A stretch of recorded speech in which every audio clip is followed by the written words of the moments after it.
I broke my wrist and need help getting to work, but my husband refuses to assist in any way and told me to just Uber. I'm the main breadwinner, we need the money, and I need advice. Posted by you/thrower broken driver. A couple of days ago, I, 26F, was doing yard work, and I tripped and fell, breaking my wrist. It's in a cast and will be for at least 4 weeks. I work full-time in person about 30 minutes away from home. I took the last 2 days off from work, but I need to go back on Monday. I can't drive my car because it has a stick shift, and the wrist I broke is on the arm I use to shift. I can't grab the shifter to change gears, so I can't drive it. My husband, 28M, drives an automatic, and while it wouldn't be ideal, I could drive it. I asked him if he would mind switching cars with me until I'm able to shift gears again. He said no because he doesn't like driving my car. I taught him how and he's used it before, he just doesn't like it. So I asked if he would drive me to and from work, at least a few times per week. He also said no because he doesn't want to wake up early. He works 3 shifts per week in the evenings. I would be home with his car before he had to leave for work. He would also have time to drive me home from work without being late. I am also the breadwinner, and we need the money I make from working. He told me I should just Uber, but it would be at least $60 per day, and I can't afford that. I feel unsupported. I get that the situation sucks, but a couple of years ago, when his car wasn't working, I let him use my car. He worked more back then, 5 days per week, so I let him use it to go to work and also to go out with friends and stuff. So I feel I am not being reciprocated. He doesn't owe me for that, but also, he isn't willing to help me out with this, and the inconvenience of letting me use his car is much less for him because he'd be sleeping when I was using it. Where do I go from here? Am I asking or expecting too much? Top/relevant comments. Commenter. He needs to step up or GTFO. Tell him he's being immature and lame, and if he doesn't let you use his car, you'll just take time off from work and he can pay all the bills. Considering you do all the yard work, it shouldn't be a big ask. Ops response. We can't make it on just his income alone. And I won't be able to pay my part in full if I have to spend $60 per day for Uber. I don't know what he expects to happen. I also don't do all the yard work, I was just doing some and fell. I was picking up sticks and leaves from the winter so he could mow the lawn. Commenter 2. He kind of does owe you, though, because a marriage is a partnership. He does need to step up here. Ops downvoted response. I agree he needs to step up. But by he doesn't owe me, I mean I didn't let him use my car so one day I could throw it in his face like, well, I let you use my car. But also, I did. And the inconvenience was greater for me than it would be for him.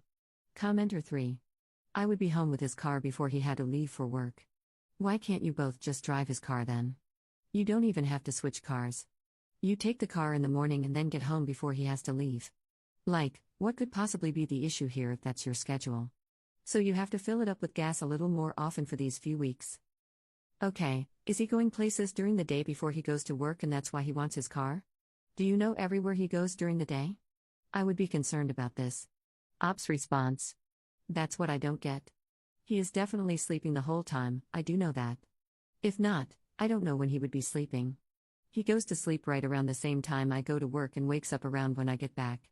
I don't know why he won't let me take it while he sleeps. He says it's in case I have to work late and he can't get to work. But if that happened, he would have my car. And also, I rarely work late, and when I do, it's because I decide to stay to finish something I started. But it can always be continued the next day. Sometimes I decide to stay, sometimes I don't. But at this time, I'd never stay to finish. Commenter 4. No, you don't have to think of that or look into it. The car is there for you to use. Just take his effing car. If you're going to leave when he's asleep and be back before he wakes up, just take the effing car. Ops response. The car is not in my name, though, I can't just take it. I know he wouldn't report it as stolen, but still. I don't have a legal right to it. Update 4 days later. I got a lot of advice on my last post, some helpful, some not. A lot of people slammed him for not working more. I want to clear that up. He was working the same number of hours as I was, sometimes more, but his hours got cut at work. He's been looking for a new job or a second one but hasn't had much luck. I know he has been looking and putting in effort. That's not an issue. But I sat down with him and said that we really need to talk about this because I had to go to work today, Monday. I told him I understand he is having a hard time with his hours being cut and trying to navigate the job market. But I have a good job and I need to get there, and I can't afford to Uber while I heal. We need to find a solution. He kept talking in circles with the same reasons I mentioned in the last post. I don't remember exactly what I said, but it was something along the lines of, "That is not good enough for me. I don't accept those reasons and I don't think they're true." What is the actual reason? We are married and partners, why am I left hanging like this? He finally told me the truth.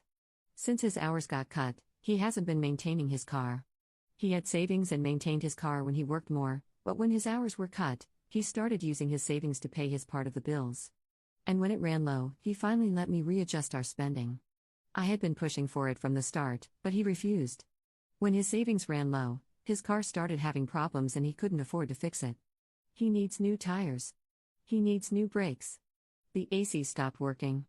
And he is also well overdue for an oil change. He used to keep up with this stuff but hasn't because he is low on money. He was ashamed and didn't want me to use his car or ride in it because he didn't want me to know how bad it was. He was embarrassed, so he never brought it up. So he has been driving an unsafe car and didn't want me to drive it. After a very long talk, we came to a solution. I will buy him used tires. They need to be done but can wait a week as we look and get this set up. Yesterday, we replaced the brake pads and did an oil change. I couldn't physically help, but I read him steps and looked at things when he wasn't sure. His dad also helped over FaceTime.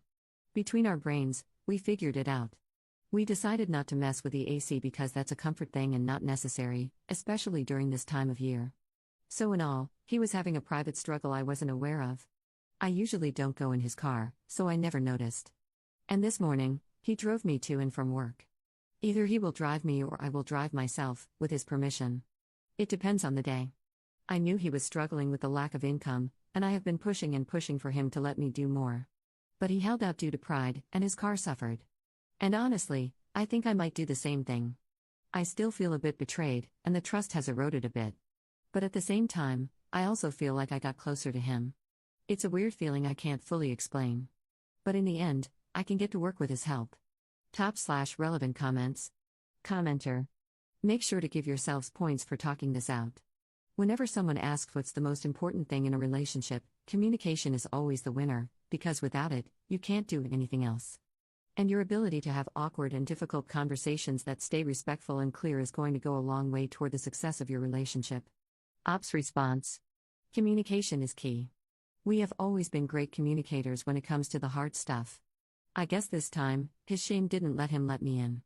But he eventually did, and we worked it out, and I think that made us stronger. I'm still hurt because he didn't let me in earlier, but I also understand why he didn't. Commenter 2. I'm always glad when we get updates on posts. This is somehow even more depressing. Marriage is supposed to be a team working for the common good of the family, communal funds, communal problems, communal repairs. I broke my wrist, my husband won't give me his car to get to work, he doesn't work much because his hours were cut, his car is in disrepair but he was ashamed to tell me and that's why he didn't want me to drive it, so I gave my husband the money to get tires. This makes my brain hurt, and that's coming from someone who is married. We also have separate accounts but access to each other's. What's his is mine, and mine is his. Sure, we give each other a heads up on big purchases, but the thought of hiding major stuff from each other or looking at it like I gave him money to fix his car makes me feel sad for Op. Commenter 3. How is his car being unsafe a barrier to him driving her to work in her own car? Not wanting to get up early to support your injured wife is an appalling excuse. Putting his pride before his wife's comfort and ability to earn a living, which they both desperately need, by the way, is nothing to congratulate him on. Commenter 4. Op wanted a way to let him off the hook, not a solution with compromise. One of Op's downvoted responses. A lot of people jump to he is a jerk. He really isn't. It was so out of character, and I knew something wasn't right, but he kept deflecting and I eventually figured out why. And he isn't a jerk, just someone hurting in his current situation. I'm glad he finally let me in.